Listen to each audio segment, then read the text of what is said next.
speed. Hey guys, welcome to a secret location here in Gothenburg, Sweden, where I'm going to show you a brand new, you guessed it, it's not a Saab, it's a Volvo. And of course, the car that we're going to be looking at is right there. Oh my God, it's still covered up. But you know what? That's even better. Let me unveil it and you can see it for the first time. This, ladies and gentlemen, is the brand new 2025 Volvo XC90. Yep, it's one of Volvo's most popular cars, and for 2025, they have refreshed it. Now, back in 2002, Volvo introduced their three-row SUV, and it became quickly one of the company's most popular cars, changing for popularity with the XC60. So Volvo sells about 40,000 of these each year. So when they redesign it, you know it's going to be much more evolutionary than revolutionary. So in this video, we're going to do a quick walk around. We're going to go hands-on. I'm going to show you the front seat, the middle seat, and of course, I'm going to get back into the third row. And then at the end, I'm going to tell you how much it costs. So let's get right to it. So in terms of design, Volvo has made it much more aerodynamic. And by aerodynamic, I mean more rounded, dare I say, more elegant. The headlights with the Thor's hammer design are a little bit more squished. You've got a little bit more elegant, more sexy, more modern look to the entire car.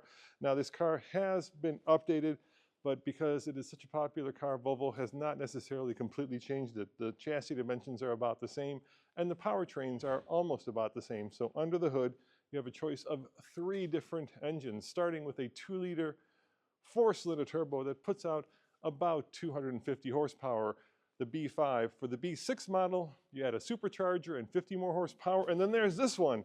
This is the T8 plug-in hybrid, 450-ish horsepower paired to an 8-speed automatic.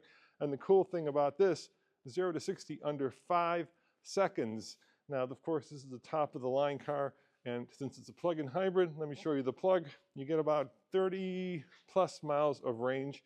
And as you know, plug-in hybrids have become the thing nowadays. Now, I don't know what kind of a plug that is. That is not an American CCS plug or an X plug.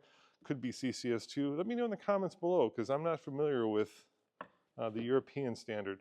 But of course, that will change when this car comes to America. And speaking of coming to America, we're looking at orders this year and deliveries sometime in the first quarter of next year. Now, what do you think of the color? I call that champagne. Volvo calls it dusk. I think it's actually very elegant. Recently, I've been going to a lot of different car reveals, and the manufacturers have really toned down their color palette, and it's nice to see something bright, not gray, because it seems like for a long time, gray was or is the cool color.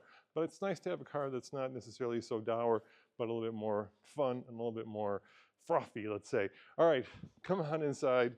Let me show you the interior. Now, because this is Volvo's most popular car, the changes, like I said, are going to be more evolutionary than revolutionary. But Volvo does a really great job in combining modern Nordic design with some of the kind of latest trends in electronics. But what I especially love is that this feels luxurious, because you've got this open pore wood, you've got this really cool genuine material up here that kind of works really well with the open pore wood. And of course, if you really like, you can get wool seats that are also massageable. I'm not a big fan of massaging seats, but I think Volvo does some of the best seats in the car business. Now, I've owned 3 Volvos. In fact, one of my favorite cars I ever owned was an 850R, and unfortunately, the famous Volvo station wagon has been replaced by the crossover. But you know, I know every automotive journalist out there pines away about not having the ability to have a station wagon, but this is where the market is, so I don't blame Volvo for keeping up with the times. Now, speaking of with keeping up with the times, there is a top dog new Volvo, which I reviewed about 2 weeks ago, and that is, of course, the EX90, which is the all-electric one. This one is where kind of the market is right now, and that's the plug-in hybrid. And if you show over here, let me show you over here, you can kind of see the battery and the gas. And right now, this one says it's got 48 kilometers of all battery or all electric range and 130 kilometers of gas. And you know, I kind of love that. It kind of gives you the best of both worlds. And for those of you who aren't familiar what a plug-in hybrid is, basically you can charge it up at home, and then when you run out of electricity, it just automatically and seamlessly switches to gasoline. So if you wanted to, you'd never actually have to plug it in. But if you do decide to plug it in, it takes about 6 hours on a level 2 to charge it up, and then you can drive to work and then drive home, pick up the kids, and if it's less than 30 miles, you'll never actually have to turn on the engine. Now, what's new for 2025? Well, obviously, there's a bigger screen. The old one was kind of more built into the dashboard. Here we're looking at one that is much more prominent, shall I say, in the car. You've got Android system based on the latest and greatest Google operating system, and then of course Android Auto and Apple CarPlay, with an exception, and that is something that Tesla has pioneered, which is not grand, and that is you have to wait for an over-the-air update if you want wireless Apple CarPlay, which is coming after you buy the car. And that's another trend in the automotive business that's not necessarily grand, but that's the way the world is. Got a giant sunroof. You've got USB and USB-C ports right there if you want to charge your telephone. Volvo has done this crystal shifter for a long time, and it's relatively traditional. So if you hate the way that new cars are, where shifters are constantly redesigned, you've got a big P button here, and then you've got your R and D in traditional locations. And if you want to start the car, a little rotary dial there, which is nice. Now, I would say, this does not have a lot of regular controls. You've got your HVAC controls, and of course you got a volume knob right there. But if you compare this to the XC90, the new all-electric one, this one is a plethora of real controls, which is nice and refreshing. My favorite feature of this car by far are the seats. Volvo has of course been known for safety, and this new car is no exception. I expect that it will have a top IHHS Safety Pick Plus, like the outgoing car, and I think that's a good thing. Now, Volvo is also known for, I would say, thoughtful design. Let me show you something thoughtful on this car. It's right here in the rear seat. Check this out. In my old station wagon, you had a built-in booster seat, and Volvo has done the same thing here. Now, the thing about these kind of premium 3-row European cars, like the BMW X5, which this competes against, the Audi Q7, and the Volvo is, they're not suburban or Tahoe size. So in other words, the farther you go back in the vehicle, the tighter it gets. So let's see how a 6'2" guy fits in the second row. Plenty of headroom, good leg room. I've got climate controls right here. I've actually got 2 more USB-C ports, which is great. Real wood, like I said, real vent controls, and pretty good shoulder room. I think if I were, to take this car on a road trip, I wouldn't mind spending a little bit of time in the second row. I'm not sure I'd want to ride in the middle, but the question is, would I want to ride in the rear seat? Well, now that's something that we're about to find out. So, easy entry,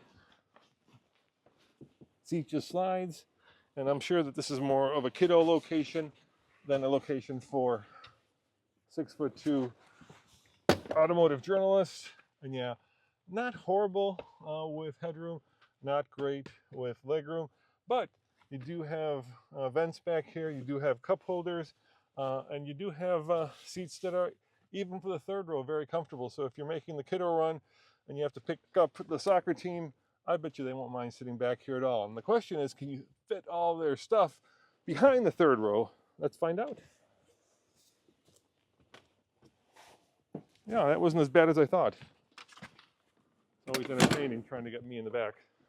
All right, so in the tail, very similar to the outgoing model. Not a lot of changes. Like I said, the chassis dimensions are about the same as the outgoing model, and a little bit smaller than the all-electric model. Plenty of room back here, actually, for a couple roller bags, maybe a couple duffel bags with soccer balls. Not bad. And then under here, you've got a charging cable, so that if you do decide you don't want to go to the gas station because your commute is less than 30 miles, then you're good. Now, in terms of towing, we're at about 5,000 pounds, which I would recommend would be the most I would try to tow with this. We just did a video where we towed the Max in the GX 550, which also competes with this, by the way, as does the Lexus TX in a way. Yeah, not great when you get above 5,000 pounds. So good, you know, kind of medium towing car. Anything beyond that's going to be too much. Now, you may be wondering about price and fuel economy. So let's discuss that. So price has gone up about $1,800. So with destination, you're looking at $60,000 for the base 2-liter engine. And then if you get this one with all the bells and whistles, it goes all the way up to about $80,000, which is still the starting price of the EX90, which is the electric one, which starts at 80 and goes to about 100.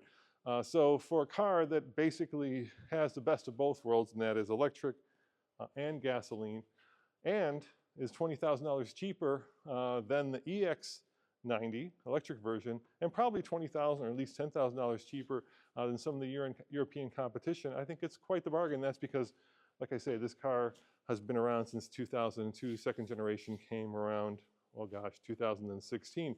So the tooling has been paid for, and I think what happened was Volvo might have thought that they could kind of transition to electric, and then they said, whoa, hold on, the public loves especially plug-in hybrids, so we've got one, so let's ride that horse as far as we can ride it. And that's good for all of us, because now you get a car that has all the practicality of an electric car without necessarily having to deal with all of the problems of road tripping an electric car. Well, guys, let me know in the comments below what you think about this new Volvo. I really like it. I still miss the station wagon, but you know, can't have it all. And as always, head on over to alltfl.com for news, views, and real-world reviews. Thanks for joining me, and thanks to Volvo for flying me out here and letting me get an early look at this so that you guys can see it as well. I'll see you guys next time. Ciao.